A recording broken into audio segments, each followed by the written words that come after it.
Welcome to another episode of V for Veganism. I am here with Victoria Moran and Forbes. Victoria, you do so much for the vegan community, and I feel like you're just constantly doing things to spread the message. But before we get into all of that, I kind of want to take it back to your journey to veganism, because I assume you were not born vegan. I became vegetarian at 19. I'd wanted to do it for a really long time, but it was very weird back then. We're talking, I'm so going to out myself, 1969. And I heard about veganism a couple of years later and really wanted to do it, but it seemed so weird and so extreme. And I also was dealing with a binge eating disorder. I was always either binging or dieting, a lot of self-hatred and that kind of thing going on. And I thought, oh my gosh, I gained weight as a vegetarian. If I become a vegan, I'm going to be huge. And yet I knew it was the right thing. Right. It took me so long. I was really mentored, and I would say believed in, by Jay and Freya Dinshaw at the American Vegan Society, because there wasn't a lot of other input out there about going vegan. But they stuck with me, and then I came to recovery for the eating disorder, and was finally able to make the choice I wanted to make, which was vegan, and that was 1983, so it's been a while, and I love it. It's been very good to me, and the exact opposite thing happened from what I thought, and that was that I did lose the weight, and I've also been really healthy for a really long time.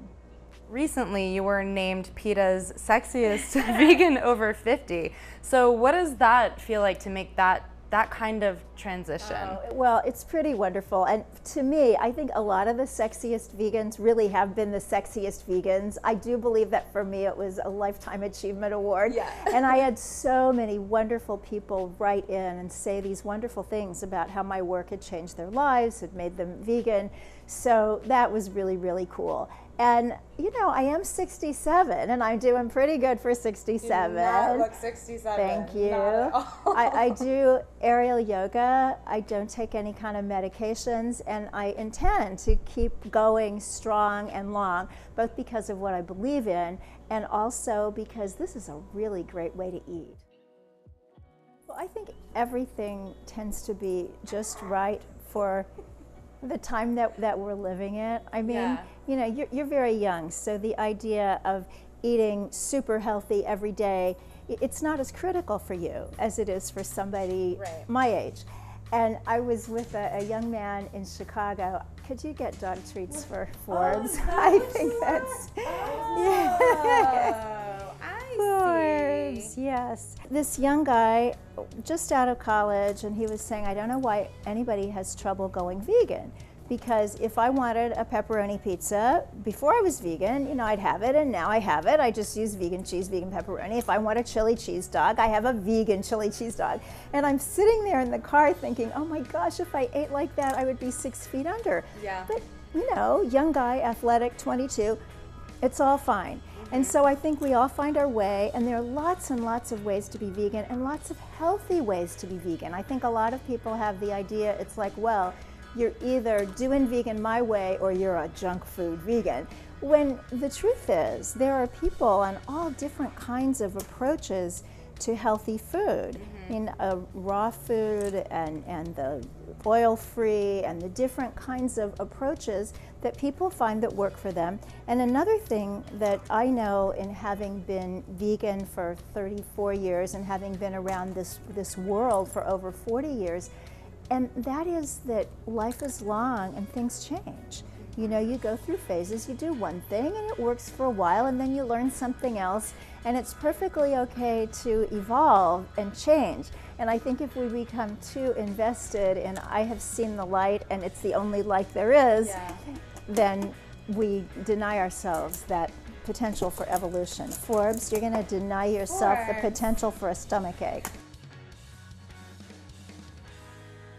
I've always written about what I was interested in at the time. I started writing for money when I was 14, Wow. writing for teen magazines, and I did very That's so cool. Yeah, it was cool. I got into my first Beatles press conference at 14 when I That's awesome. It is awesome. And it gets better. Paul McCartney bought me a drink when I was 17.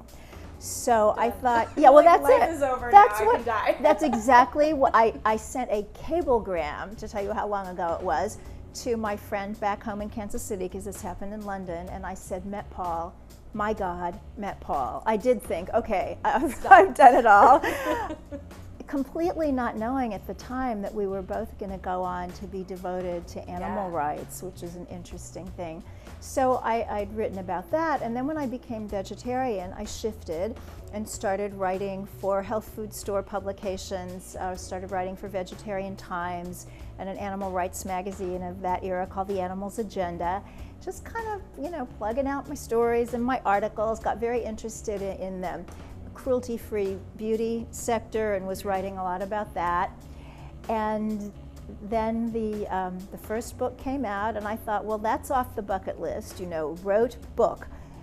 But in 1990, I think, I met my first literary agent, Patty Brightman, wonderful vegan literary agent, retired at 47 to be a full-time vegan philanthropist. She's quite amazing. But she really took me into the world of authorship. I've been writing books for a really long time. My first book actually was a college thesis. I got a fellowship in college and went to the UK to study vegans because there were so few vegans here. You know, they were far apart. And so, yeah, that was Compassion, the Ultimate Ethic, and that came out as a book in 1985. And the latest book is The Good Karma Diet. And then the one that's coming in December is the Main Street Vegan Academy cookbook that I've written with J.L. Fields. A lot of people know her from the vegan air fryer and vegan pressure cooking, and 60 graduates of Main Street Vegan Academy. That's a great transition. Let's talk about the Main Street Vegan Academy. You have people from all walks of life that come in, and are they new vegans? Are they all, you know, they've been vegan for a while? Most have been vegan for a while because what they're being trained as are vegan lifestyle coaches and educators. And so we want to be sure that they have some experience themselves, that they're not going to say, oh my gosh, I've done this for 3 months, but now I have a new boyfriend, I think I'll do something else. So we look for vegans now who haven't necessarily been around such a long time, but we look for a really serious commitment. And we do have people coming in from all aspects, people who are doing this more for health, more for ethics. But what we see is that by the time people get to the point of really wanting to take this to the next level, they're buying into every reason for being vegan, although certainly one is always, I think, closer to the heart. So we've had people from 21 countries, and they stay here for 5.5 magical days, get very close to their classmates. They also connect with our faculty. We have amazing instructors, the pastry chef, Fran Costigan. We have a couple of medical doctors, Michelle McMacken, who was in What the Health, and Robert Ostfeld, who's a cardiologist. We have fashion designer Joshua Catcher. So we give them the fundamentals of veganism and then of communicating vegan principles, and then turning that into a business. And what was the inspiration for, you know, creating this academy to teach people? Well, life is really interesting, how it puts us where we're supposed to be. And I thought, well, maybe I'll be a life coach, because I write self-help books. I should be a life coach. And I did that certification, and I actually had a pretty thriving practice, but I didn't like it. It was just like, oh, I have a client now, instead of, woo, I have a client. And so it was pretty obvious to me that I'm a one-to-many and not a one-to-one. So I thought, well, okay, now you need to go get certified as a health coach, because if it's more a teaching thing, you'll like it better. Well, I did like it better, but it still wasn't right for me. So I was back to writing and doing what I did.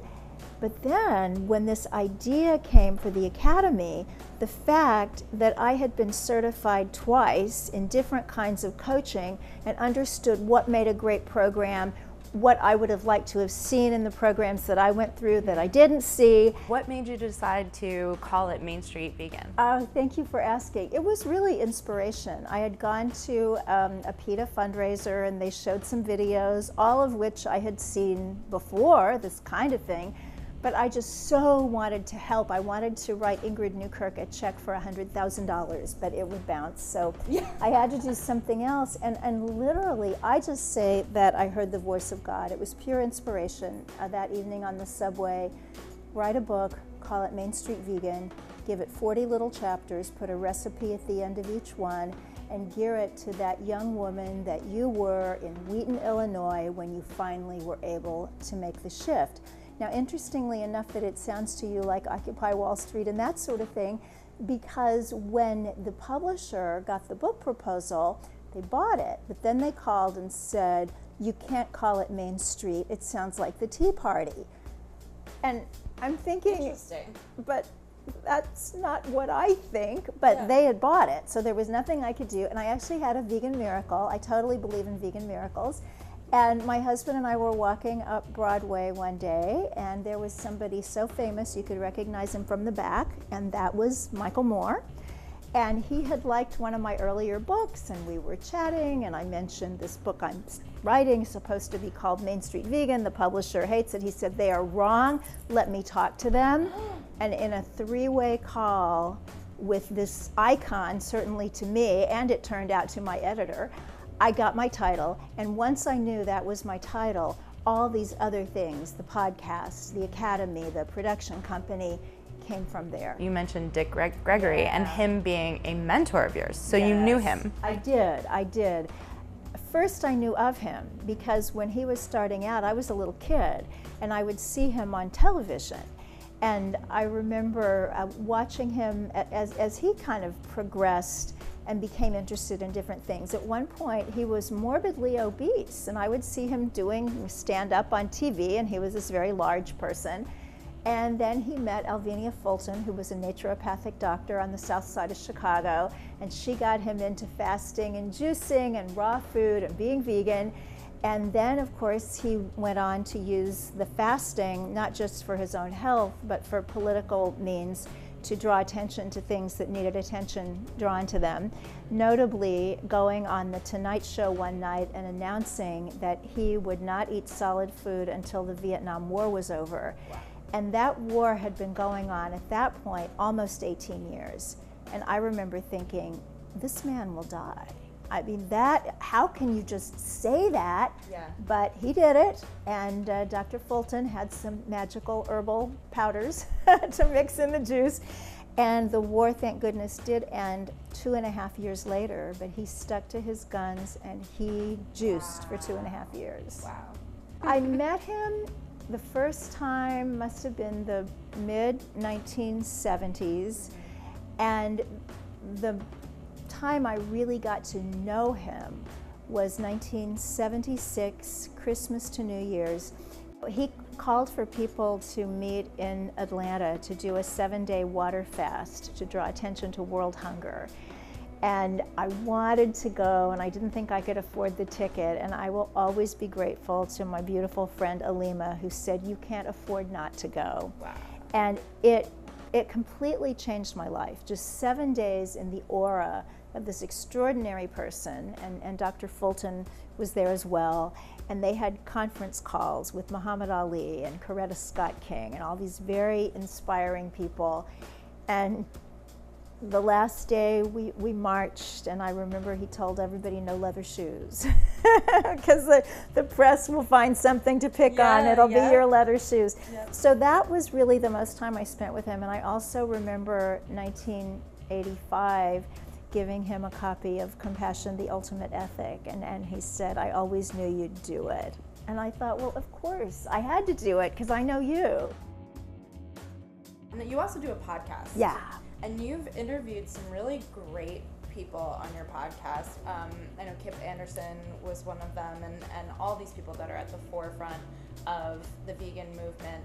How do you get in touch with these people and get them to come on and do the show? Well, I love doing the podcast, and it's a little bit unique in the podcast world because it's a live radio show first, every Wednesday afternoon through Unity Online Radio. Mm-hmm. And it's a lot of work, actually, to do a podcast that's really, really quality.